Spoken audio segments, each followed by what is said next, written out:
रात्री आमच्या घरी आला होता एक छोटासा संता, जो मला गिफ्ट देत होता. आता कोण आहे हा संत, चला दाखवते पुढं. त्याआधी पहा, आज खूप दिवसांनी वरदला ना गार्डनमध्ये घेऊन आलेले होते.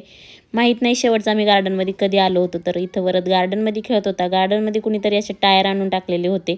मग काय मुलं तेच टायर घेऊन खेळत होते. तर वरदला पण मज्जाच येत होती, म्हणून तो पण ह्या टायरमध्ये बसून खेळत होता. तर ना 2-3 दिवसातच ख्रिसमस आहे आणि स्कूलमध्ये ख्रिसमसचं सेलिब्रेशन होतं.